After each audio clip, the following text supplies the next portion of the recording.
1419 transatlantic slave trade, 1492 Holocaust with Christopher Columbus. These are the results of the plight of our people. 300 million people were killed during the Holocaust involving the blacks, Hispanics, and Native American Indians.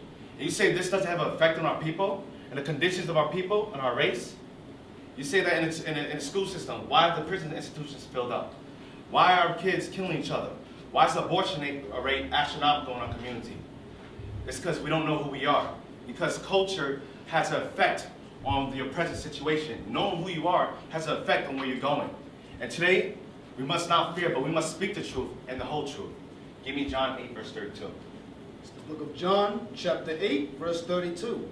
And ye shall know the truth, and the truth shall make you free. So Christ said, and ye shall know the truth, and the truth shall make you free. Today is the day that the earth gives birth to the truth, and we find out what's our true nationality. Who are we according to the Bible? As you can see up here, these are our names. These who we were before we were conquered and enslaved and subjected under slavery. Give me Psalms chapter 83. It's the book of King David, 12 tribes. Book of Psalms chapter 83, verse 1. It says, keep not thou silence, O God. Hold not thy peace, and be not still, O God. For lo. So it says, King David, who is a so-called, who will be categorized as a so-called African American in today's standards. But King David was actually from the tribe of Judah. Judah, where Christ comes from. So King David, also a prophet, he says, let's read it again. Keep not thou silence, O God. He says, keep not thou silence, O God, because many of us are saying the same thing. Keep not silence. Why does this happen to us? Why is our people in a decayed state? Why are they filling up the prison systems? Why are our kids dropping out of school? We're wondering, and we go to church, and we say, why is this happening? And we pray and say, keep not thy silence, O God.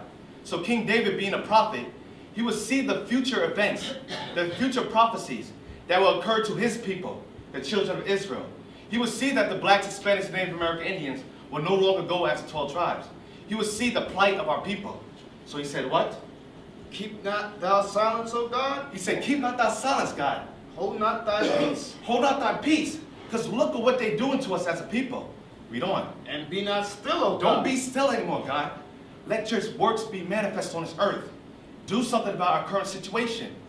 Because Willie Lynch once said, we could keep these people in subjection for 1,000 years, only if a phenomenon occurs. And the phenomenon is the Bible.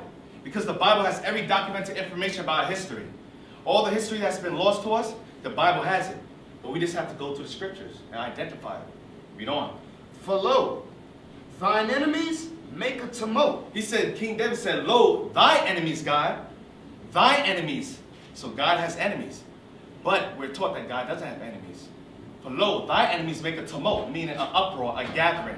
Read on. And they that hate thee have lifted up the head. And they that hate thee, God, they that hate thee, because God's enemies also hate him. They have also lifted up their head. Lifted up their head in what? In pride. Because they subjected the most mightiest people ever on this earth. This is King David. King David is what? A so-called black man, as you can see. That's right. But what did they show him to be? A Caucasian in the images at churches, in the schools. Look how he dressed. But our young brothers dress with their pants sagging, below their behind. Our women dress out of order. But we never dress like that. Read that again. For lo, thine enemies make a tumult. Thy enemies make a tumult, meaning an uproar, a gathering. Read on. And they that hate thee. And they that hate you, God, your enemies, do what? Have lifted up their head. Because they became prideful, because they were able to subjugate and believe and have under subjection the children of Israel. The kings, the most mightiest people to rule the earth at one point. Read on. They have taken crafty counsel against thy people. They have also taken what? Crafty counsel against thy people. Meaning they've taken a secretive counsel. What is a secretive counsel? Eugenics, Planned Parenthood. Eugenics and Planned Parenthood was originally established to exterminate blacks because we were producing too many children. So what they say, we don't die, we multiply. So one of the crafty counsel and conspiracy they came up with was, let's come up with American abortion clinics. Let's say that, they're feeble-minded. You can't have children, you're poor. So that's why there's an abortion clinic in every urban area. If you look at the geography, they have it within our neighborhood. So we could kill each other, kill our babies off. Read that again. They have taken crafty counsel against the people. Another crafty counsel is the educational system. With Gad, the so-called Native American Indians. They said, no, kill the Indian and not the man. So they actually killed the Indian within the Native American Indians. And they took their heritage, their culture away from them. And they converted them to another culture, to an American culture. Read on. And consulted against the hidden ones. And they have consulted against the hidden ones. We are hidden not only to our nationality, but we're hidden to the conditions that we're in, and we're hidden to the true knowledge of the Bible. What is the Bible? What is in this book? This big book, the book of life. Read on. They have said, come, and let us cut them off from being a nation. God's enemies, the one that hates them, says, come, and let us cut them off from being a nation. Let us cut the people. Let's go back to the 12 tribes side. Let's cut the people that once called themselves the 12 tribes, meaning the prince of the power, means Israel. Let's cut off the so-called Judah, the tribe of Judah. Let's cut off the tribe of Benjamin, Levi, Ephraim, Manasseh, Simeon, Zebulun, Gad, Reuben, Asher, Issachar, Naphtali. Read that again. They have said, come, and let us cut them off. The nations have said. The nations have said. That's why they have the United Nations. You don't see blacks in it. Because the nations, was also the United Nations, said, do what? Let us cut them off from being a nation. Let's conquer and divide. The people that were sent on the 1619 transatlantic slave trade, the ones that we drop off in North America, let's call them African American. Let's call them colored. Let's call them Negro. The ones dropped off in the West Indian Islands, let's call them Haitian. Let's call them Tobagan, Jamaican, Trinidadians. Let's call the ones dropped off in Haiti, let's call them Haitian. Even though we all came on the same slave ship. He said, let us do what? Let us cut them off from being a nation. Let us cut them off from being a nation. Let's conquer and divide. Puerto Ricans, let's Mexicans. What else? You have North American Indians, Seminole Indians, Colombians, Dominicans, Cubans. Let us cut them off from being a nation that what? That the name of Israel. That the name of Israel, meaning the prince of the power, the chosen elect of God. Read on. That the name of Israel may be no more in remembrance. That the name of Israel may be no more in remembrance. This is in the Bible. The history of our slave trade, us being cut off. The reason, the mystery behind our names, African Americans, West Indian, Haitians. That's in the Bible. Read that last verse again. Let us cut them off from being a nation. Why? That the name of Israel may be no more in remembrance. That they won't know who they are anymore.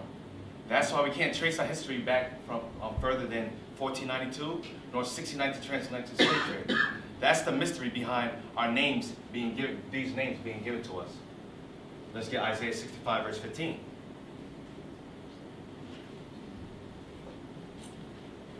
Book of Isaiah, chapter 65, and verse 15. And ye shall leave your name for a curse. And we, the Israelites, will leave our name. We will leave the name of Judah for a curse. What is the curse? African Americans, American blacks, colored people, Negroes, black. Now we call ourselves niggas. It keeps on going. What's next?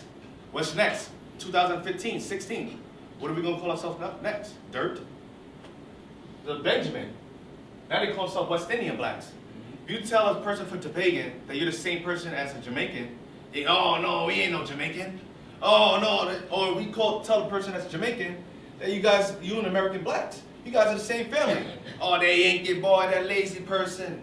They don't want to hear that. Read on. And ye shall leave your name for a curse unto my chosen. And God said, ye shall leave your name for a curse unto my chosen. We left the name of our biblical names, the 12 tribes of Israel. We left the name of Judah, Benjamin, Levi, Ephraim, Manasseh, Simeon, Zebulun, Gad, Reuben, Asher, Issachar, and Naphtali. These are our biblical names. And the people on the right side, the people that sing the school systems, that you teach every day, those are the people of the Bible that left their names for a curse. Read on. For the Lord God shall slay thee, and call his servants by another name. Sounds harsh. He said, the Lord God shall slay us. 1492, when the conquistadors, or Christopher Columbus came over, he slayed us. But we have so-called Puerto Ricans, Colombians, Dominicans, all celebrating Columbus Day in October. Or even we celebrate Thanksgiving. Thanksgiving was the day when the Native American Indians were slaughtered. That was a day of slaughter. They was giving thanks for slaughtering them. But we don't know that anymore. Because we did what? We left our name for a curse. Read that last part again. And called his servants by another name. And he called us by another name. The truth, and the truth shall make you free. Today is a new day. No longer can they keep this knowledge from us, because this knowledge is growing. It will reach, the Bible prophecy says that we will all return back to our nationality. We will come back to our first estate. Because when you look at the condition of our people, he says it's impossible for us to come out of this. It is impossible. But anything's possible with God. He can do whatever he wants. And this is the possible. This is it right here, Hosea 1 verse 10. The book of Hosea chapter 1 verse 10, it says, Yet the number of the children of Israel shall be as the sand of the sea. Yet the number of the children of Israel shall be as the sand of the sea. That's why every 10 years they have a census. They go into our communities so they can count us. They did the same thing back in ancient Egypt. So you can see how can they control us. They need to know the numbers. What else? What do we need to do more? How can we put more? How can we set up more private prison institutions? So we can put more blacks in prisons. There's too many black men out here. Let's weaken the black men so we destroy the family. Let's push women's feminist movement. Let's push Beyonce, girls, girls, we rule this world. Because they're keeping a count on us. If they can keep the black family out, then they can keep our nations out. Read on.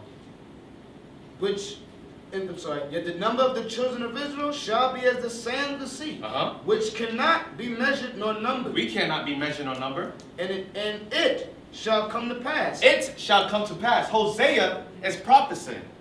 He is saying it shall come to pass, meaning a future event will come. In the very, very near future, it shall come to pass that what? That, and the place where it was said unto them, You are not my people. In the place that you said unto them that you are not what? You are not my people. In the shores of America, North, Central, and South America, it was said to us that we are not God's people. We got our names taken away, and our nationality was given to other people. It was said in America, we are not God's people. And what? South America, Central America. But what? There it shall be said unto them. In the very place where we enslaved and our nationality was changed, there in America, and South America, and Central America, and what? China, all the places where our people were scattered during the transatlantic slave trade in the 1492 conquest, there it shall be said unto them what? Ye are the sons of the living God. We are the Israelites. We are the Jews, the biblical Jews of the Bible. We are the princes of the powers, the people that the Bible contains of. That's been us since day one. But now we open up the mystery of the Bible. Like Daniel said, shut up the book until the time. This is the time where the mystery of the Bible is being revealed on this earth. Now, and the one thing, who's a teacher in here? Raise your hand. There's a lot of teachers in here, right? Or who's involved in the educational system? So we hear something, let's get second Ezra. No, Deuteronomy 33. So in the school systems, they talk about the Bering Strait. The Bering Strait. How did the Native American Indians, or the Hispanics, or indigenous people that's of South, Central America, and North America, how did they get to this side of the world? Because if common sense and logic would say that no person can survive through the Bering Straits. It reaches degrees negative 50, you believe. About negative 50. And first of all, there's icebreaker ships that can't even get through the Bering Strait. They can't even get through it. So how can a human survive the Bering Strait, which is over 20, 30, 40, 50 miles long? You would have died just from the frostbite. So alone. So modern day technology could barely get through the Bering Strait. So it's impossible for people back then to get to the Bering Strait. So now we're going to get to the history documented. How did Hispanics get to this side of the world? And who are the ones to lead the Hispanics on the journey to this side of the world? Meaning called the New World or the Western Hemisphere. Deuteronomy 33 verse 17. Deuteronomy 33 verse 17. His glory is like the firstlings of his bullock. His glory is like the firstling of his bullock. It's talking about Joseph. Maybe you know Joseph in the Bible, right? So Joseph was one of the sons of Jacob. And Egypt has documented that he actually existed. And he ruled over Egypt at one point. So Joseph had two sons, Ephraim and Manasseh. Read on. And his horns are like the horns of unicorns. And the two kingdoms, Ephraim and Manasseh, Ephraim, which is so-called Puerto Ricans. Ephraim is the so-called Puerto Ricans. Manasseh is the so-called Cubans. We're going to show you something that's deep that's been in front of your face the whole time, but you never caught on to it. You never caught on to it.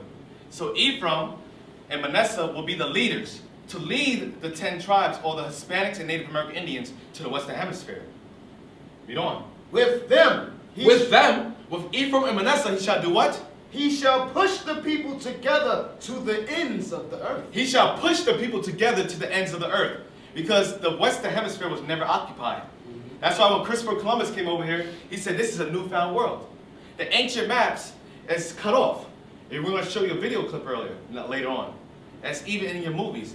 You got to pay attention to movies. They put the truth out in the movies, but you can't catch it because you don't know the Bible. The mystery is in the Bible. But we're going to bring some clips to show you it. So even in the movies, they show the map cut off. That this side of the world wasn't discovered. But we know who discovered it. With them, with them, he shall push the people together to the ends of the earth. And they are the 10,000s of Ephraim. They are the 10,000s of Ephraim. Read on. Wait. Now the 10,000s of Ephraim. This is the Puerto Rican flag. You guys recognize this? Look at it. Examine it. The star in the middle. One white star. You have the blue part. Red, white, red, white. Now let's get the Cuban flag. This is Ephraim and Manasseh. They were born from Joseph. They were both brothers. Now let's get the Cuban flag right here. That's it. So you see, it's no coincidence with God. Why are these two flags the same, but different colors? Because those are the two brothers that came from Joseph, Ephraim and Manasseh. Everything's in front of us, but we have to decipher it. We got to be able to go into the information that's out there in the world and decipher it through the Bible and figure out, what is this? What does this mean? All right. Is that it? They are the 10,000s of Ephraim. They are the 10,000s of Ephraim, the so-called Puerto Ricans. And they are the thousands of Manasseh. And the so-called Cubans. The Cubans, the so-called Puerto Ricans, and so-called Cubans, which are the tribe of Ephraim and Manasseh, are the ones that led the journey to the Western Hemisphere. Now, we're going to get a book called the Apocrypha. Now, a lot of you probably don't notice anybody know what the Apocrypha is? No, right? You heard of it. Some of you heard of it, right? So the Apocrypha was once a part of the Bible. This is the original 1611 Bible. Protestant Christians removed it in the 1800s. We're going to see why they removed this. Because if you read the Old Testament, you will understand the New Testament. And in the New Testament, it talks about things like Gentiles, strangers. And we automatically think that Gentiles and strangers or heathens is talking about other nations, the ones that Paul was going to. But that's not true, because the Apocrypha bridges the gap. Because you have the Old Testament, you have the Assyrian captivity, which is the modern-day Kurdistanians. You have the Babylonian captivity, which is the Babylonians are the modern-day Ethiopians. Nebuchadnezzar came from that. You have the Persian Mede captivity. The modern Persian Medes are what? The Elamites. They're the Iranians. That's what Ahmadinejad is. You have the Persians, the East Indians. These are the people that were ruling during the Persian captivity. So that book, now after that, you have the Greeks. You have Alexander and the Greeks came out in power after that. Then after Alexander and the Greeks, you have the Romans. And the Romans begin the New Testament. So without even the New Testament it talks about the Greeks. But without the Apocrypha, you would never know about it. You would never know why they were called Gentiles. But there's other information that's documented in the Apocrypha. Let's get the migration of the 10 tribes. 2nd Esdras, chapter 13, verse 40. Those are the 10 tribes which were carried away prisoners out of their own land. Okay. So let's go to the screen. Let's go back. Let's go under 10 tribes. Under here, right here. Let's see, is that it? Click it. Here. Nope, go back to 10 tribes. Here. Okay, nope. Yep, right there. Yep, thank you. Read it. Those are the 10 tribes. Those are the 10 tribes. Now, can you pass me the... Thank you. So those are the 10 tribes. Starting from Ephraim, the head tribe. Then Manasseh he was behind Ephraim. Then you have the rest of the tribes here. Those are the 10 tribes. Read on. Which were carried away prisoners. Read on. Out of their own land in the time of Hosea the king, whom Salmanasseh, the king of Assyria, led away. Salmanasseh, the king of Assyria. Now you got to know actual historical records. Now, Salmanassar was an actual person. He ruled during what, the 722 BC. So Salmanassar, the king of Assyria, led the 10 tribes captives. Read on. Whom Salmanassar, the king of Assyria, led away captive. Led away captive, read on. And he carried them over the waters. He, Salmanassar, the king of Assyria, carried the 10 tribes over the waters. You can see the waters right here, the Euphrates River. He carried them over the waters, read on. And so came they into another land. And they came into another land. One of the lands was Nineveh that they came into. Read on. But they took this counsel among themselves. But they took this counsel among themselves. Now you have to know Bible history. The only time that the Israelites were given liberty was during the time of Cyrus the king. That's during the Persian and Mede captivity. That's 539 BC. That's when the Israelites were given liberty. So when they were given liberty, let's see if they stayed in the lands of Assyria. Read on. But they took this counsel among themselves. So all 10 tribes, with Ephraim being the leader, took the counsel amongst themselves that they would do what? That they would leave the multitude of the heathen. That they will lead the multitude of the heathen. Heathen means another nation. Because in the churches they teach us heathen means a bad person, a sinful person. Now in the New Testament the Israelites were called heathen because we took on a lot of the customs of the other nations. We were called Gentiles because we took on the Gentile customs. So, you know, that we will leave the multitude of the heathen. And go forth into a further country. So they said, we're going to go forth into a further country with this counsel. Read on. Where never mankind dwelt. Where never mankind dwelt. The New World. Only sign where mankind never dwelt was in the Western Hemisphere. Because the Eastern Hemisphere was already inhabited. So the Americas was the place where mankind never dwelt. Read on. Where never mankind dwelt. That they might there keep their statutes. That they might there keep them statutes. Get Yucatan. So that they might there keep their statutes. Anybody ever see this on let's see. You see, come over here? Yes. Fringes, right? You ever see it on the Taino Indians? You ever see it on the Aztec Indians? What about the Mayans? They all wore these things, fringes, because they were keeping the laws. That's why the Native American Indians had fringes on all their clothing, because they kept the laws. They just forgot. A lot of them forgot why they're keeping it.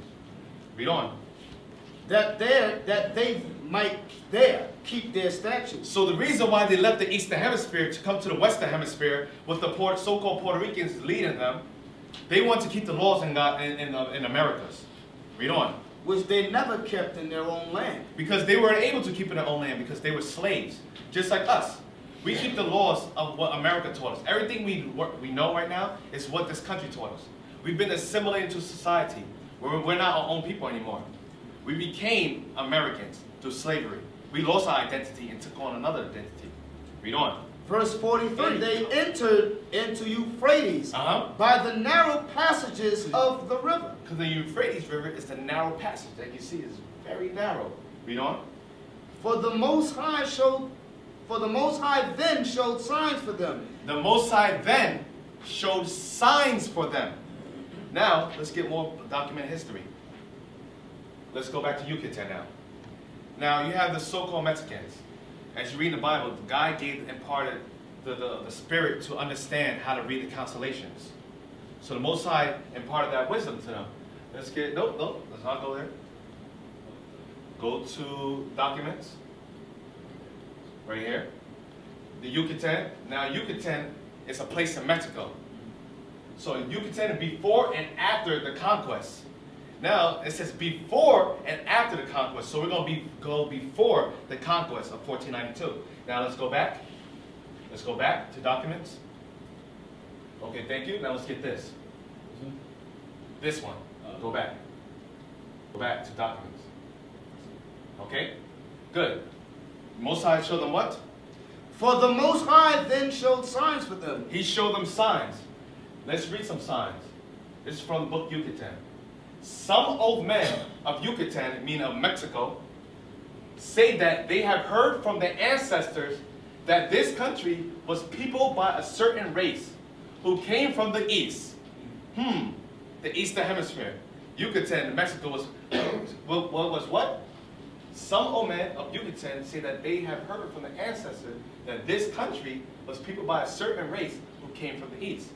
So the Mexicans are already telling you where they came from, the east. Whom God delivered by opening for them 12 roads through the sea. Read that again. This is in a book, and this is the Bible showing the correlation. Read it again. And they entered into Euphrates by the narrow passages of the river, for the Most High then showed signs for them. So the Most High showed them signs. God delivered by opening, I mean God showed them signs for them 12 roads. For the Most High then showed signs for them, and held still the flood till they were passed over. So Most High showed them signs. Now let's go back. Let's go back to documents. So it says Yucatan. Now let's prove what tribe these people from Yucatan were. Go to this. Now, it says, come down. He remained convinced that the most reasonable theory seems to be that they are descended from the 12 tribes, especially the tribe of Issachar. Now keep that in mind, the tribe of Issachar. This descent was indicated by many of the customs. So the tribe of Issachar, you could tell them who they were by their customs, their rites and ceremonies, common to the ancient Hebrews and modern Indians. The modern Indians and the tribe of Issachar were keeping the customs of the ancient Hebrews. Now let's go down. The Mexicans, the one that a lot of people look down on, the ones that are getting kicked out of this country, the Mexicans are originally of the 10 tribes. The Mexicans are originally of the 10 tribes. He was originally captured by Salmanassar during that time, the king of Assyria, which we read in the Bible. Right. And of the family of Issachar, whom the Indians recognized as their special ancestors. So the people calling them Indios, or indigenous people of the Americas, they knew who they were before they were conquered. And that's why they changed our name. The so-called Mexicans, the Aztecas, Indians, are actually from the tribe of Issachar. They are one of the biblical Israelites of the Bible. Now let's go back to the Bible. 2 Ezra 13, verse 45. For through that country there was a great way to go. For through that country to get to a place where mankind never dwelt, it was a great way to go. How long? Namely, of a year and a half. It took them a year and a half. A year and a half. Read on. And the same region is called Arsareth. And the same region that the 10 tribes, the Israelites took to come over to the side of the world, was called Arsareth. Now, let's get some more documented history. Jewish Encyclopedia. Arsareth, right there. This is on your internet. What is this information doing on the Jewish Encyclopedia? Because the people call themselves Jews today don't look like us. They live in Israel right now. They came from Poland during the time of Hitler. Where did they come from? They're not the Jews. They're converts. So they have in the Jewish Encyclopedia this information that they keep from our people, but they don't tell us this information. Why are they keeping this from us? That's part of the crafty council, the conspiracy to keep black and Hispanics and Native American Indians on the bottom of society so we could be servants for the rest of our lives. Let's read that. Arsareth. As like this said in the Bible. Read that part of the Bible again. And the same region is called Arsareth. Arsareth, the name of the land beyond the great river, far away from the habitation of man, in which the 10 tribes of Israel will dwell, observing the laws of Moses until the time of restoration. According to 2nd Ezra, this says 4th Ezra because Ezra has books in the Bible as well. 2nd Ezra 13 verse 45. What verse did you read from? 2nd Ezra chapter 13 verse 45. And what does that say in 2nd Ezra 13 verse 45? For through that country there was a great way to go, namely of a year and a half. Read on. And the same region is called Arsareth. Arsareth, the name of the land beyond the great river, far away from the habitation of man, in which the 10 tribes of Israel will dwell, observing the laws of Moses. The 10 tribes of Israel will be observing the laws of Moses until the time of restoration. This is the time of restoration, meaning we're being restored back into our natural state. according to 2nd Ezra 13, verse 45. Columbus identified America with this land. Columbus read the Bible. How do you think Columbus came over here? Let's get the video clips.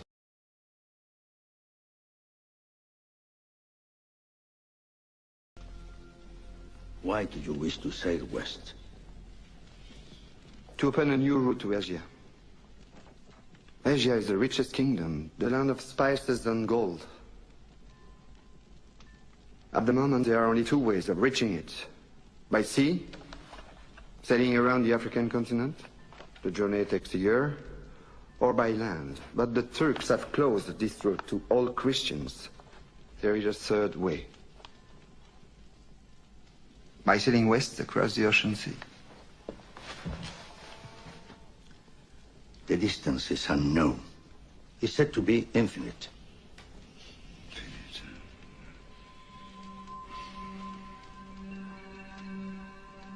Superstition. I believe the Indies are no more than 750 leagues west of the Canary Islands. How can you be so certain? The calculations of Toscanelli, Marin de Tir, Esdras. Esdras is a Jew. So what's worse? 2 minutes, and already you're a dead man. For telling the truth? Yes. We are burning people for less. The men you're about to confront have no emotion. So he says Esdras. Now, we're going to get other documented information. Now let's go back to documents. This book right here is called Feats and Wisdom of the Ancients. Feats and Wisdom of the Ancients. Go to here. Phoenicians in America. Come down. We are sons of Canaan from Sidon. So it says, we are sons of Canaan from Sidon, begins the manuscript. Now let's see. Let's go back now. Why do they say we are sons of Canaan from Sidon? Now, another book, the Bible Atlas, we're not going to get that yet, but we're going to go to this. We are sons of Canaan from Sidon. Enlarge it. Come down. Come down. So they're saying, come down. We are, come down. Right here. We are sons of Canaan from Sidon. So Sidon is located in the Middle East. Come down. Okay, begins the manuscript. It is written in a Phoenician language. Phoenician also means Hebrew, ancient Hebrew, because the land that they were living in is also called the land of Phoenicia. So it says, it is written in a Phoenician language used some 500 years before the birth of Christ. This Persian and Mede captivity was 539 BC, showing that it correlates the captivity from King Cyrus and the Persian and Medes. It correlates with the route that the Israelites took. So it says 500 years before the birth of Christ. In only 8 lines, it tells a story of a voyage around Africa. Around Africa, it tells a story. So the Israelites showing you how they got to the side of the world. They didn't go to the Bering Strait, but they came around Africa. Of storm. And obviously they documented those storms what they were going through, because the currents are brutal over there. Human sacrifice. Because the Aztec Indians, the Mayan Indians, they were all sacrificing human flesh. And salvation on the shores of what is now Brazil. That's all we know. So the person that wrote this, where it was documented, was the tribe of Asher. So anywhere from the tribe of Colombia to Uruguay. And one of the tribes within the tribe of Asher is the Brazilians. So they're the ones that documented that information, and they're the first ones to be dropped off around that area. Okay? Read on. So if it was indeed left by a Phoenician sailor, the text memorializes an ancient visit to the New World, long suspected by scholars. So that's the ancient visit. It's found in Esdras. Let's go down here. So now Cyrus Gordon, an American scholar of Semitic languages, studied the text and declared it authentic. Now I'm going to jump down to here. Similarities between the inscriptions and ancient Hebrew. So why is ancient Hebrew found in Brazil? Because they all spoke Hebrew. Ancient Hebrew, once considered evidence of deceit, it was once considered evidence of deceit, has since been documented as normal among Phoenicians, a people who mix readily with a number of other cultures. Because the Israelites, when they lived in the land of Assyria, when they were taken captives, They mixed around with them. That's why the Native American Indians had those features. They had the straight hair. Some have big nose. Some of them look like the islanders or Hawaiians, because the Hawaiians, they come from the tribe of Japheth. They come from the son of Noah, Japheth. Or even you have other people that come from the Japheth. And that's why the Israelites look like them. And the Medes, yes, the Medes. Okay? So let's go back. So now, while on this side of the world, what was happening on the other side of the world? Back.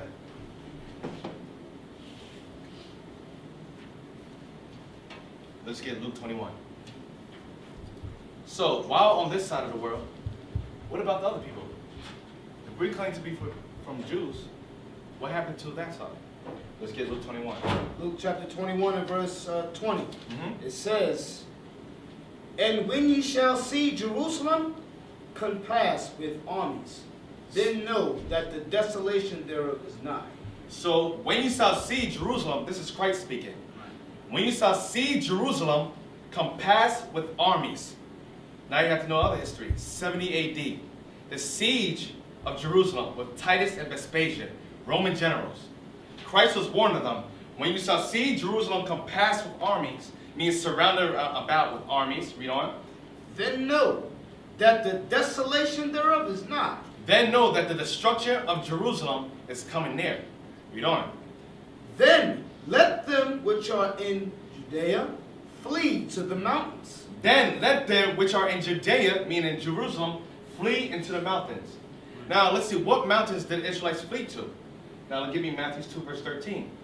Because we must also follow Christ. The Israelites followed Christ. So what did Christ do when he was young?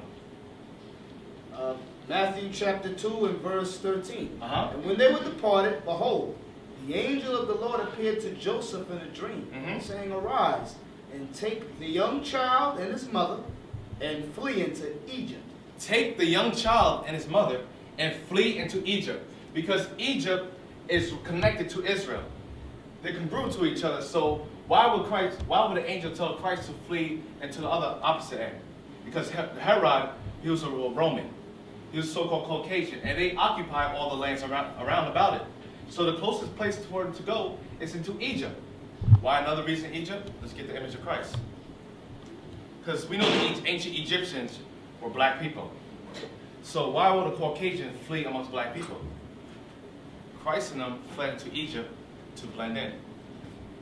So you could blend in with the other Egyptians. Flee into Egypt. Read on. "And be thou there until I bring thee word, for Herod will seek the young child to destroy him." So Herod will seek the young child to destroy him. So the same instruction that was given to Christ when he was young, the same instruction Christ is given to the other Israelites. Read on. Now Luke 21.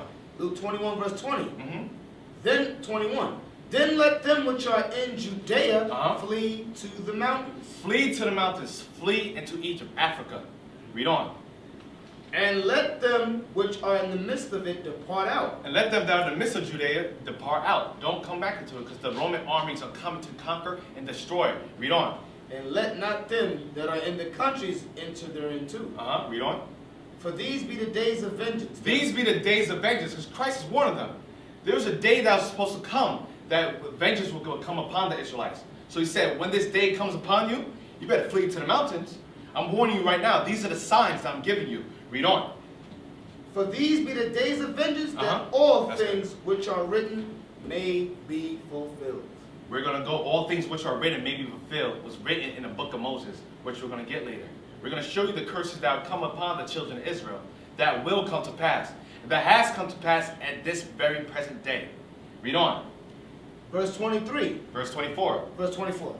"And they shall fall by the edge of the sword." And the Israelites will be conquered. They will fall by the edge of the sword and be what? "And shall be led away captive into all nations." Stop.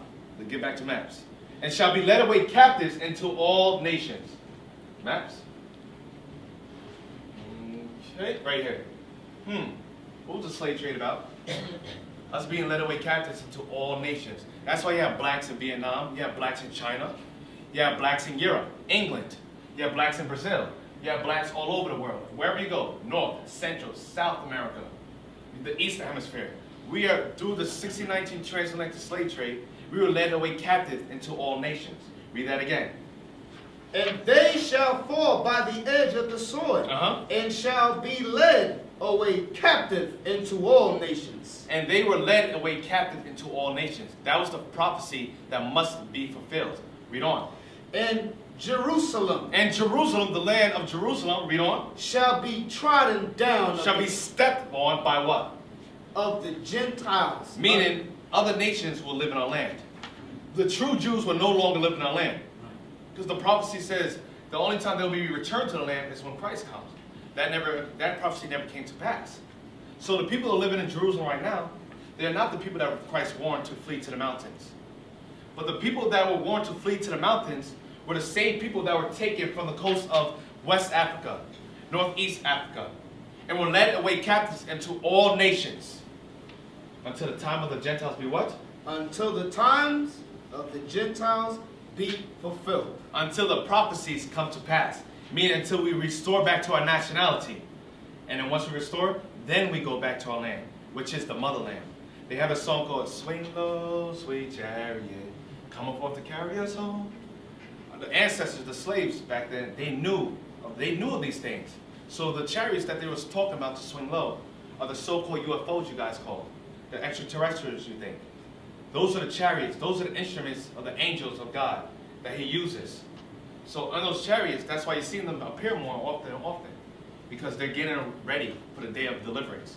When the angels come and swoop low, and the greatest deliverance when we come be brought back into the motherland, which is Jerusalem, our homeland, not Africa.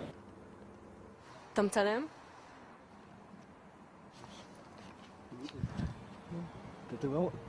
אתה רואה? אני רואה, מה זה?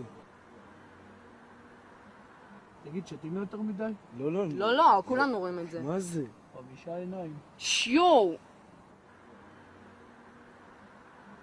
שואו! רוט, בלם. מה מה זה? זה, אמא? מה זה, ראית? יו בנברות. ראית את זה?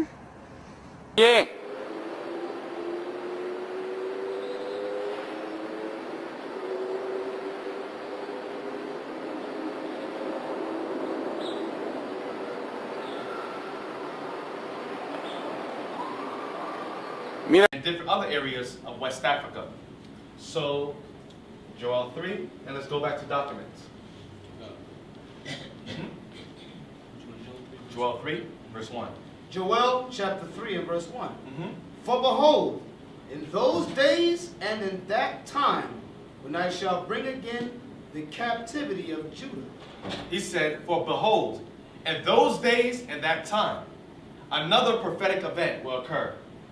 For those days and that time, when I shall bring again the captivity of Judah. Judah. Israel. 12 tribes. And who else? And Jerusalem. And Jerusalem.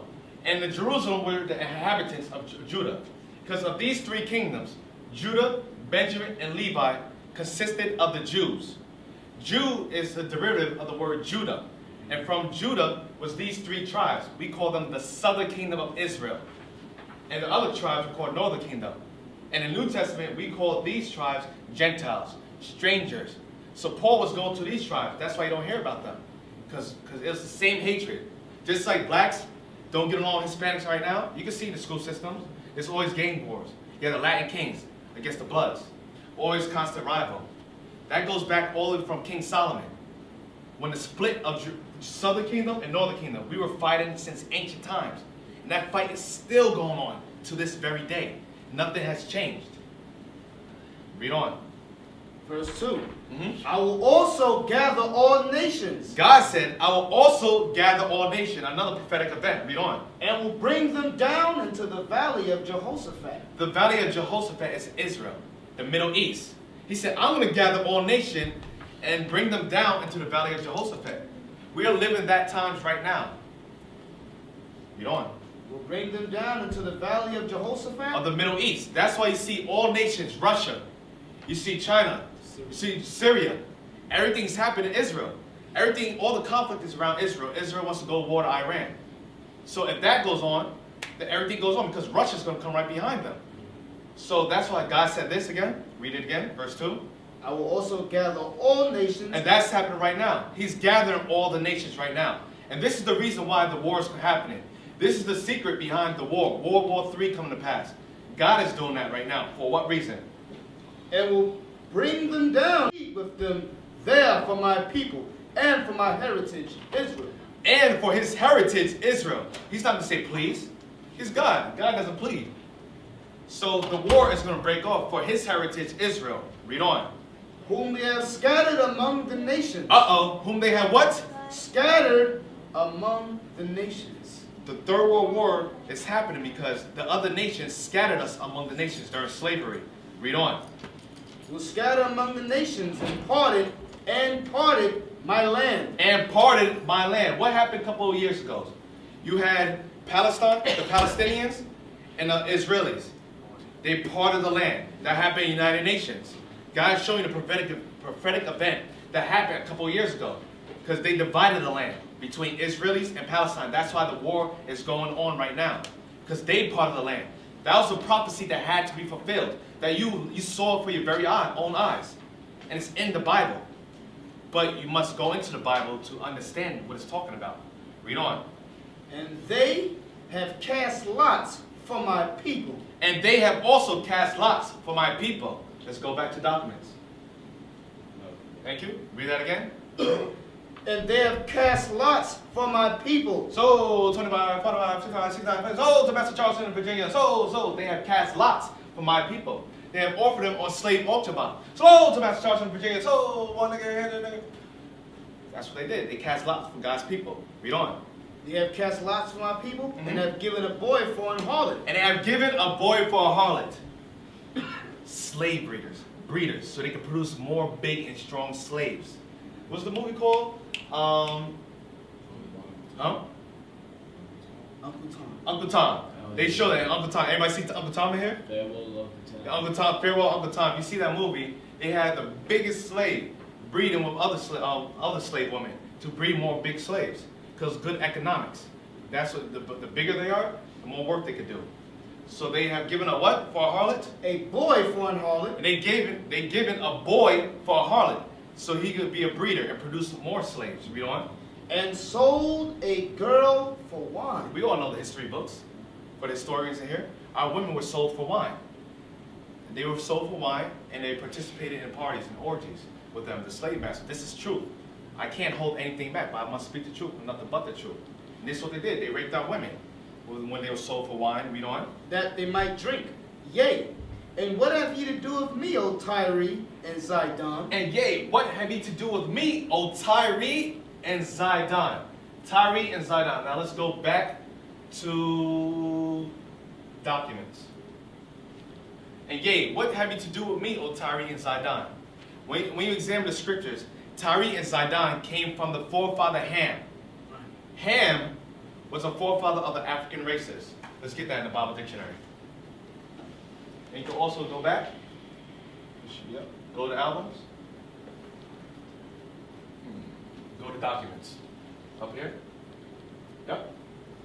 Right here. Just want to show you that. Enlarge this. Come up. So it says, so this is from the Compact Bible Dictionary. Even in books like this, they hide information from you guys. So the Compact Bible Dictionary with Ham. Ham, the youngest son of Noah, born probably about 96 years before the flood, and one of 8 persons to live through the flood. He became the progenitor of the dark races. So it said Ham became the forefather of the dark races. Now we know that Ham wasn't the only dark race because you have Shem and Japheth. Because Genesis, everybody was black. The first Caucasian on this earth was through the forefather Esau. I'm not sure if you guys ever heard of him, but that was the first Caucasian ever to come out on this earth. And he came to 2 black people, Isaac and Rebekah. Because black people, as you can see through science, black people could produce white children. So those are the 2 parents that had the Caucasian race. So it says, the youngest son of Noah, born probably about 96 years before the flood, and one of 8 persons to live through the flood, became the progenitor of the dark races, not the Negroes. Why would they say not the Negroes? if we're dark people? They claim that we're Africans, but why would they distinguish the two people? But the Egyptians, because a lot of Negroes like to identify themselves with ancient Egypt, or Kemet. They said we were with Ramses, Queen Hatshepsut, Nefertiti, King Tut. We identify with all these people, but even the scholars say, you guys are not them, not the Negro, a separation. Ethiopians. Some of us like to identify ourselves with Ethiopians, but they says, no, you're not them. Libyans. Not the Libyans in Libya right now, because those are the Arabs. The other ancient Libyans were Africans. And Canaanites. And the Canaanites were South Africans. So he's showing a distinguish between the Negroes, the people who call themselves Negroes in America, and the people in the continent of Africa. They're Hamitic, meaning they come from the forefather Ham. We come from the forefather Shem. We're Shemitic. And through Shem, we come through Abraham. Through Abraham, we come to Isaac. To Isaac was Jacob. To Jacob, you have blacks, Hispanics, and Native American Indians. The 12 tribes of Israel. And that's where our lineage follows through. So let's go back to Joel 3. And let's go back to documents. Go back. Yep. Okay, let's pull up this now. Read it. Joel 3 and verse 4. Uh-huh. Yea, and what have ye to do with me, O Tyre and Zidon? And what have you to do with me, O Tyre and Zidon? Tyre and Zidon were African nations. They came from Ham. They were Hamitic. Read on. And all the coast of Palestine. And all the coast of Palestine. Who are the Palestinians? The Arabs. What era did this occur? The trans-Saharan slave trade. Let's see what he's talking about. And all the coast of Palestine. Mm-hmm. Will you render me a recompense? Uh-huh. And if you recompense me, swiftly and speedily will I return your recompense upon your own head. It says, and all the coast of Palestine. Now let's get history. In 1324, Mansa Musa had gone on a pilgrimage to Mecca. So Mansa Musa was an African king. He went on a pilgrimage to Mecca. Read on. Which made him into a legendary figure in the Christian as well as the Muslim world. So he's showing you, he was trading slaves to the Arabs. That's where the largest slave port was, in Mecca. Where the Africans were selling the Israelites and to the Arabs. You know? So, okay, what is that? Riding through the North Africa in a procession that includes some 500 slaves, each one carrying a staff of pure gold. He had bestowed glittering gifts wherever he went. Read on. Verse 5. Because you have taken my silver and my gold. Stop. Let's read it again. In 1324, Mansa Musa had gone on a pilgrimage to Mecca, which made him into a legendary figure in the Christian as well as in the Muslim world. Riding through North Africa in a procession that included some 500 slaves, each one carrying a staff of pure gold. Read that part again. Because ye have taken my silver and my gold. Now read verse 3 again. Verse 3. And they have cast lots for my people, and have given a boy for an harlot, and sold a girl for wine, that they might drink. Yea, and what have ye to do with me, O Tyre and Zidon? That's what he's addressing, the Africans and the Arabs. The trans-Saharan slave trade. Now it says down here, in general, what is being honored here is a trans-Saharan trade. The flourishing which brought gold and other commodities to the Moorish cities of North Africa, and thence into European markets. And thence into European markets. And thence, meaning later on, they did a further trade with the Europeans. Now read on. Let's see, that's Bible prophecy. Verse 6. Uh-huh. The children also of Judah. The children of Judah, the American blacks, read on. And the children of Jerusalem. And the West Indian blacks and the Haitians, read on. Have ye sold unto the Grecians. Who are the Grecians? The Grecians, everybody call themselves Caucasian or European Caucasian, they all descend from the Romans, and all the Romans come from the Greeks. That was the beginning of their civilization. They are sold to the what? Have ye, the children of Judah and the children of Jerusalem, And have you sold unto the Grecians. Have you sold unto the Greeks, the trans-Saharan slave trade? Because in 1524, the Africans and Arabs would gather around the Israelites, and they took them and sold them into the Grecians, and to the Caucasians. All right? Is there anything else on that? That ye might remove them far from their border. That we might be removed far from our border. Now go back to documents. That we were removed far from our borders. Sold from West Africa into America. That's far from our border. Go back to documents. Okay. Go back. Go to documents up here. Now go to this right here. In the year, this is from the book, Babylon from Timbuktu. Babylon to Timbuktu, this is in the book. In the year 65 BC, the Roman armies under General Pompey captured Jerusalem. That's what we read in Luke 21. In 70 AD, General Vespasian and his son Titus put an end to the Jewish state with great slaughter during the period of the military governors of Palestine. Many outrages and atrocities were committed against the residue of the people.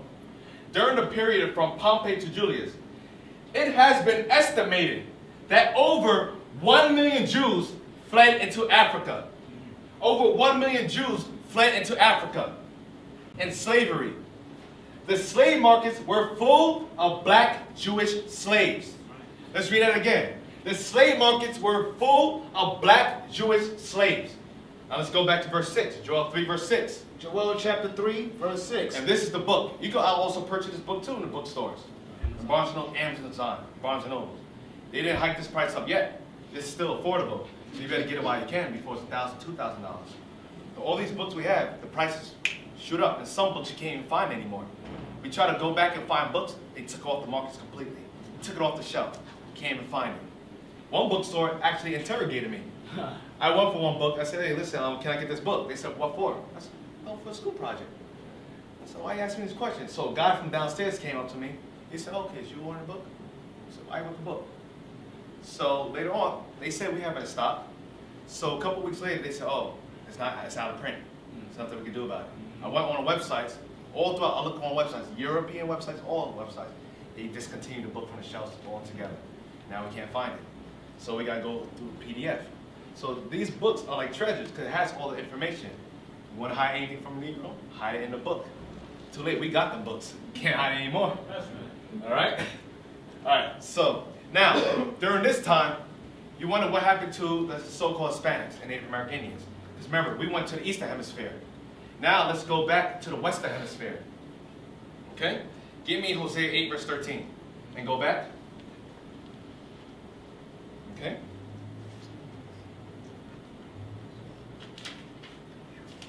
Hosea 8, verse 13, and get me American Holocaust.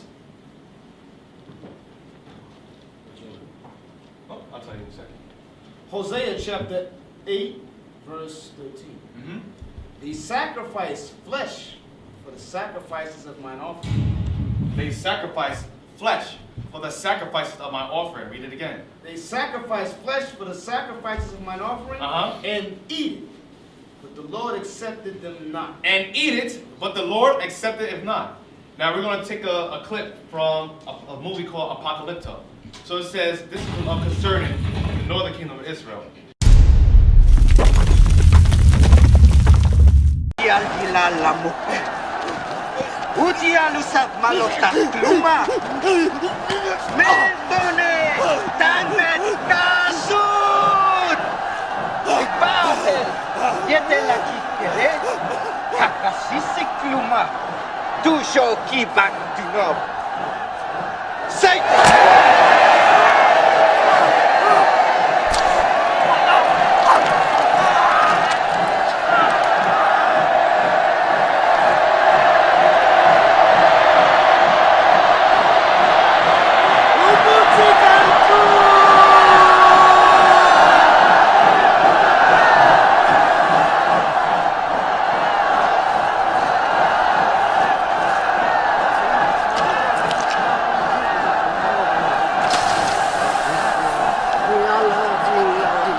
So that's said. We're not going to hold anything back today.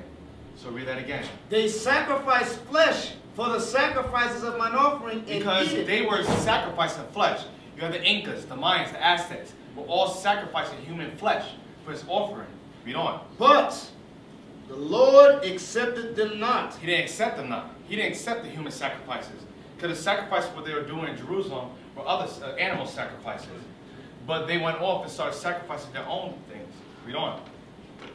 Now will he remember their iniquity and visit their sins. So God said, now I will remember their iniquity, their sins. I will visit their sins. Read on. And now will he remember their iniquity and visit their sins. They shall return into Egypt. And they shall return into Egypt. What does Egypt mean? Give me Exodus 20 verse 2. And let's go back. Exodus chapter 20 verse 2. I am the Lord thy God, which have brought thee out of the land of Egypt. God says, I am the Lord thy God, which have brought thee out of the land of Egypt. Read on. Out of the house of bondage. House of bondage. Egypt is synonymous for the house of bondage. Another word for bondage means slavery. Now let's go back to Hosea 8 verse 13. 14. Verse 14.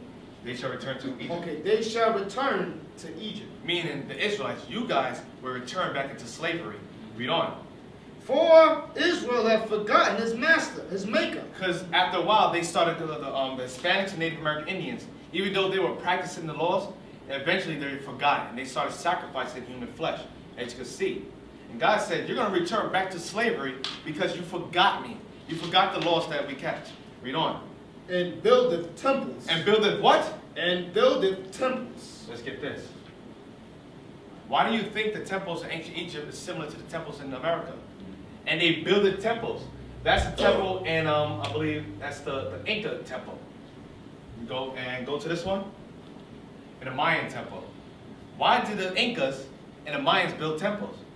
Wait a minute, we're missing somebody else too. Let's go back. So we have the Incas build the temples, and the Mayans build the temples. Now let's go to videos. Go back. Go to American Holocaust. American Holocaust right here. Take this one. Let's see what Glenn Beck had to say about this. Build the temples.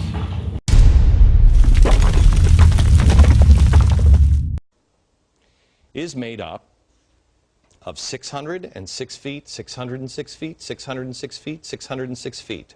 606. It's made up of stades, exactly the same. Now, if that's not interesting enough, look at the angle of the Great Pyramid of Giza. If you take the angle of the Great Pyramid of Giza, the slope is 51.8 degrees. Let's go back to the earthworks.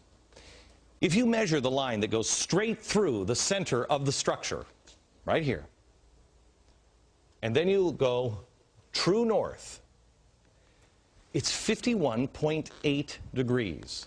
That angle is exactly the same angle as the pyramids of Giza. It is the same math, the same calculations as ancient Egyptians. Let me show you one more connection. In 1860, David Wyrick, he's a guy who surveyed the Newark earthworks. He was digging into a mound near those earthworks, and he found a wooden coffin made of oak. They opened up the coffin and found a skeleton of a man holding a little box that was about 8.10 inches in size. The box had been cemented shut here. This, by the way, is sitting in Ohio. Well, he opened up the box and he found a little man inside, a little black stone. They took it to scholars and they looked at it. The man seems to be carrying something, and there's writing here at first they couldn't recognize.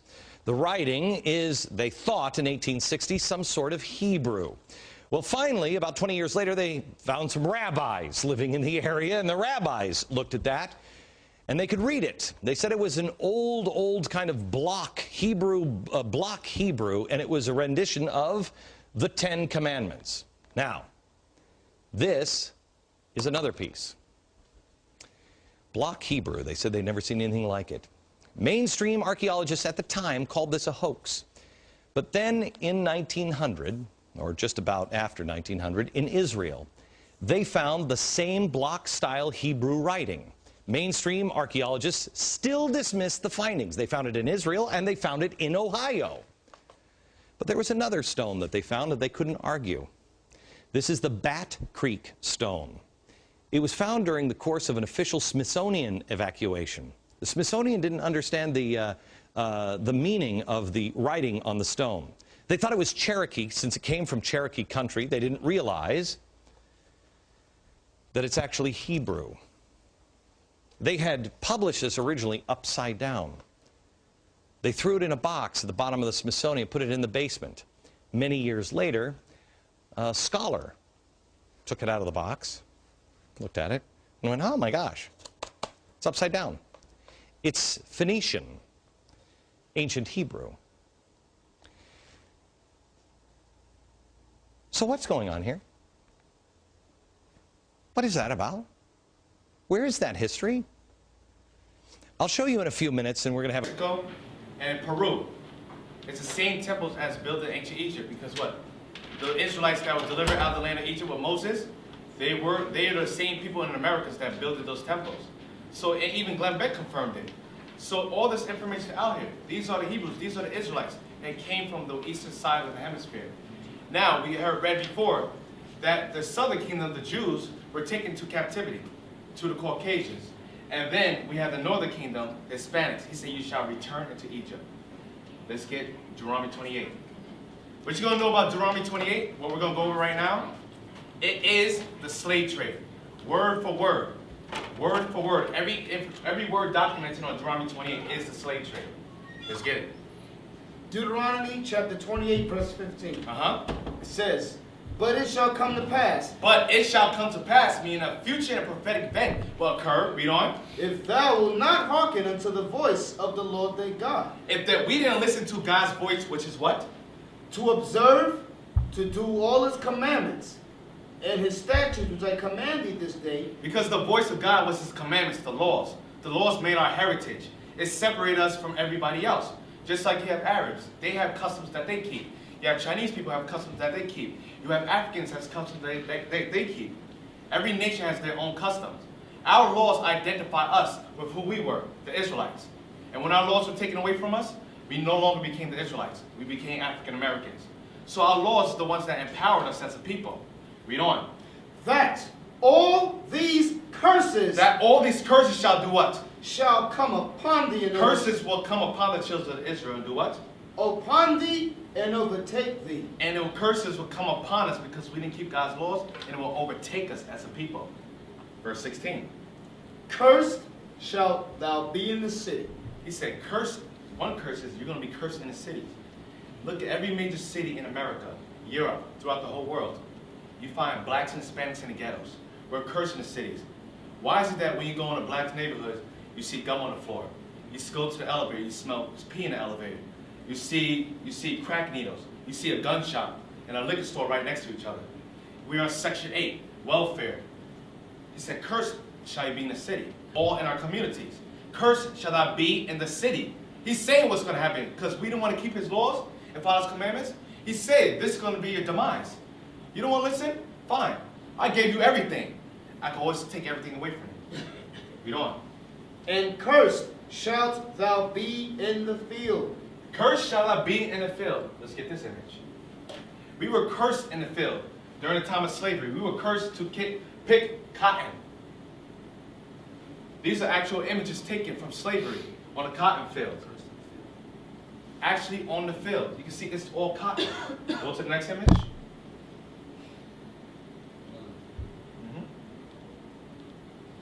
Yep. Some more images of a slavery. Next.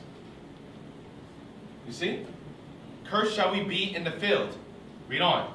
Cursed shalt thou be in the field. Uh-huh. Cursed shall be thy basket in thy store. Go back. Go back to documents. Cursed shall be thy basket in thy store. Let's go back to documents. Now you're always wondering, why can't black people prosper as a people? Go up, go down. Up, no, go back. Go back to slavery.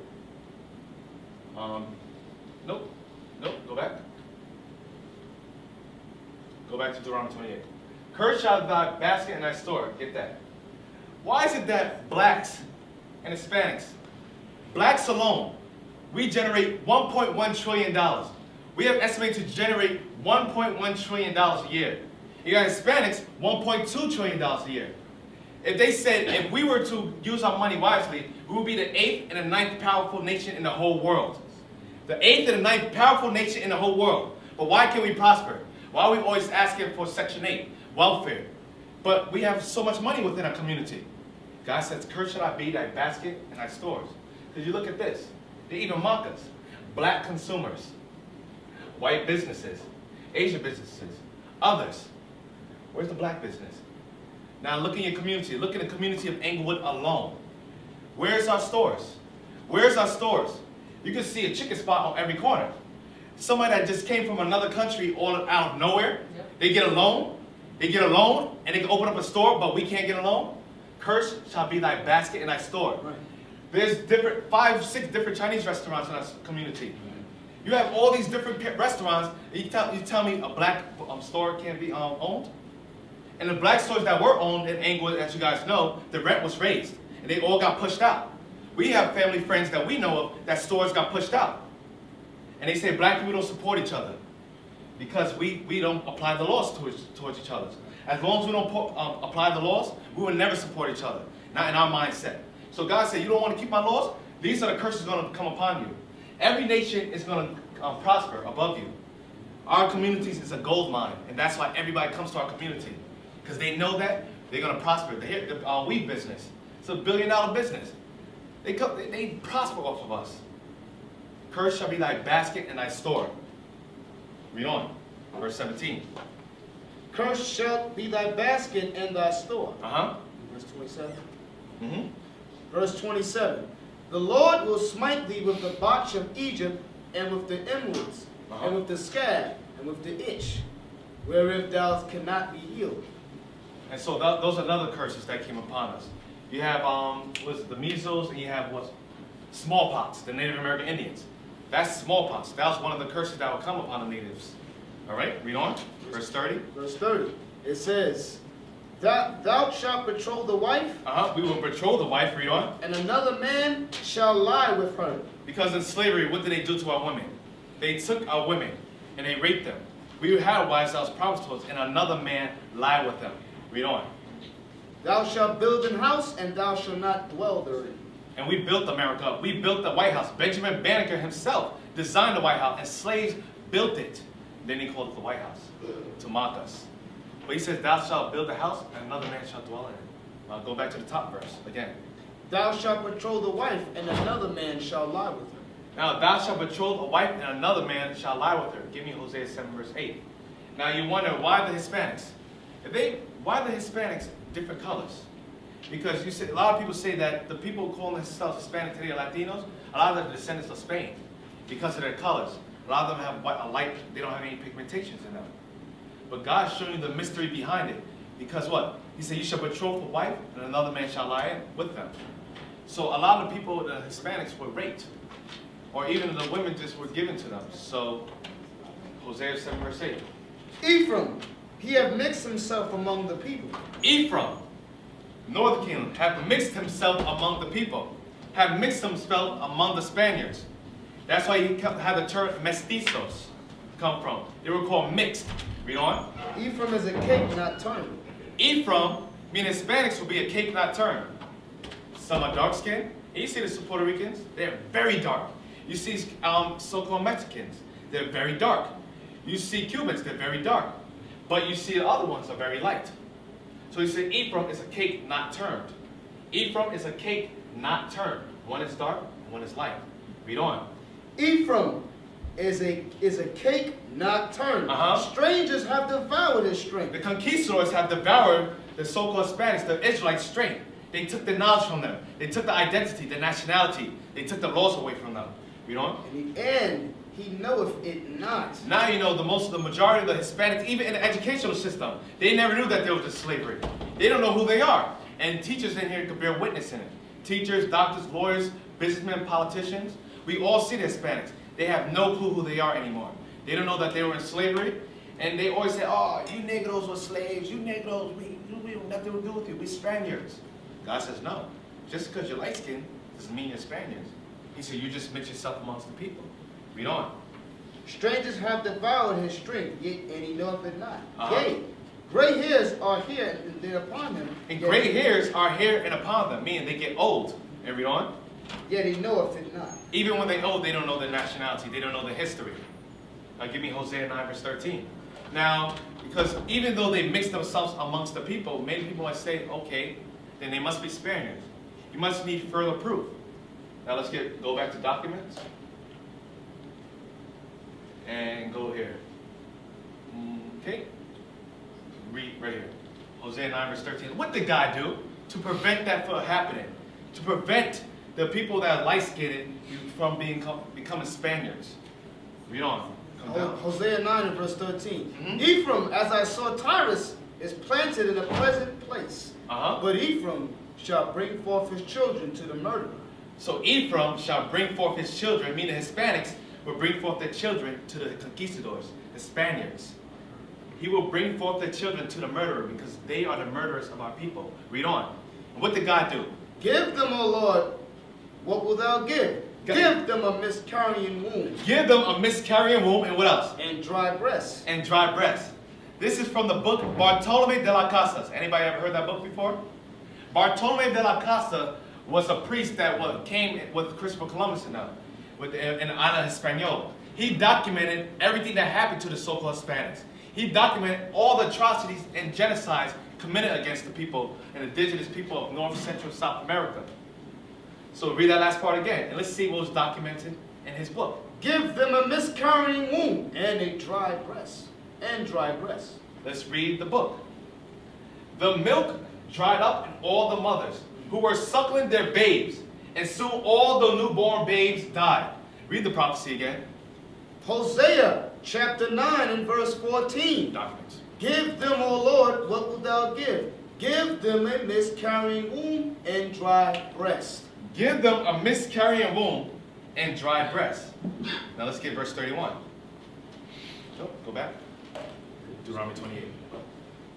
Deuteronomy 28 verse 31. It says, Thine ox shall be slain before thine eyes. Thine ox shall be slain before thy eyes. What is he standing on? Hundreds and hundreds and hundreds of pounds of oxen. Hundreds. He said, your ox will be slain upon your eyes. Read on.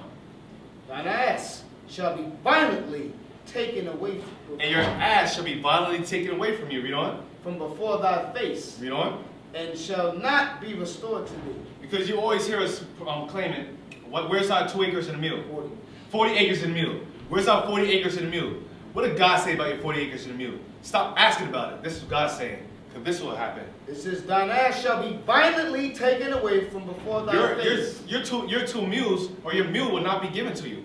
I'm going to take it away from you. And what else? And shall not be restored to thee. You would never get your 40 acres and a mule. It's not come to you because it would not be restored unto you. Verse 32. Thy sons and thy daughters shall be given unto another people. Thy sons and thy daughters shall be given unto another people. We know in history, our sons and daughters were taken from us and given unto another people. That's history. Nobody can deny the truth. Neither can you deny the fact that this is Bible prophecy. All the prophecies written in the Bible correlates with our history, hand to hand. Read on.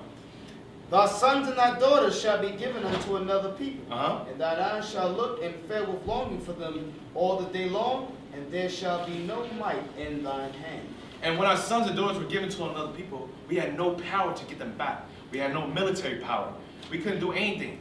And our women mourn, our fathers mourn, because that's your child. So when they take it away from you, that's something precious. Even in today's standards, you have diapers. They take away our children from us. You spank your child now, they take away your children. So that related back then, and it relates now. The curses are still upon us as a people, because we refuse to identify ourselves with the Bible. Read on. Go to the next verse. Verse 41. Deuteronomy 28, verse 41. Thou shalt beget sons and daughters, but thou shalt not enjoy them, for they shall go into captivity. And years ago, when the World Trade was taken down, they saw 5-year-old bones remains, and with stress marks on his muscles, because they worked the 5-year-old child to death. And to death, they're working children from 3, 4, 5. As soon as they can walk, you're put to labor. Read on. Deuteronomy 28, verse 48. Go to documents. Go to documents. Therefore shalt thou serve thine enemies, which the Lord shall send against thee. God says, therefore you shall serve your enemies, which I will send against thee. In hunger, In hunger we have to serve our enemies, read on. and in thirst, And in thirst you have to serve your enemies. Any food you want, you got to go to your enemies. In thirst, we don't own the reservoirs. We don't own the Dasanis, the Polar Springs. We don't control the water. If you don't pay your water bill, they take it off. They turn it off. We got to pay for something that's free. Not even with rainwater. They're taxing, you're not even allowed to collect rainwater. Something that comes from the skies. Read on. and in nakedness, And in nakedness, you have to serve your enemies. We don't own any raw textile companies. We got to go to the other nations for that. Read on. and in want of all things, And if anything we want, a marriage license, a birth certificate, a car license, a driver's license, education. You want to learn about God, religion, anything you want, you got to go to the other nations. That's the curse, because we're supposed to come amongst each other and rely on each other. That's how nations set up. You can go to every culture. They all look out for themselves. Every culture you look at, everybody takes care of themselves. They work together as a community. But when it comes to us, we have no love for each other. We can't take care of each other because the curses are upon us. Read on. and he shall put a yoke of iron upon thy neck, And he shall do what? Deuteronomy 28. and he shall put a yoke of iron upon thy neck, And he, the nations, the enemies, shall put a yoke of iron upon thy neck. Bible prophecy that this will occur. A yoke of iron was put upon our neck. As you can see, not only the blacks had yokes of irons upon their necks, but Hispanics had yokes of irons too. Go back to Deuteronomy 28. Let's get some more. Go up. Yep, you see? The Native American Indians, indigenous people. They also have yokes of irons upon their neck as well. So that prophecy happened to both kingdoms. The blacks and Hispanics have yokes of irons upon their neck. Bible prophecy. Read on. and he shall put a yoke of iron upon thy neck, Mhm. until he have destroyed thee. Just like a dog. You put a leash upon him, so what? He will obey all your commands. For many years, brothers and sisters have inquired of us about the haters of Israel United in Christ. I explained to Deacon Asaph, who's one of the best rappers in the world, believe it, that we needed a video. So I gave him my concept, the message I wanted to convey to the people. I had many producers on standby. We also have one of the best video production artists named Bezaleel. He's like the Incredible Hulk of all videos. To mold the video around the music that Deacon Asaph will come with and make it happen. How many times must we check these fools, correct these fools, dissect these fools? They still running their mouth, that's why nobody don't respect these fools. I heard the song, I loved it, and they made it happen. I wanted to deal with the scoffers first, because there are many haters against the Bible, against God, against Israel United in Christ. And I want all you at home, brothers and sisters, to understand that the primary focus of Israel United in Christ is to teach you your nationality, the laws, statutes, and commandments of the Most High God.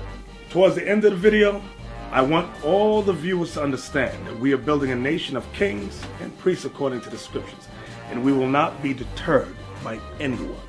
Now rising our children, if you ain't rolling with us, better get up out the way, cause the God that we walking with is not the one to play.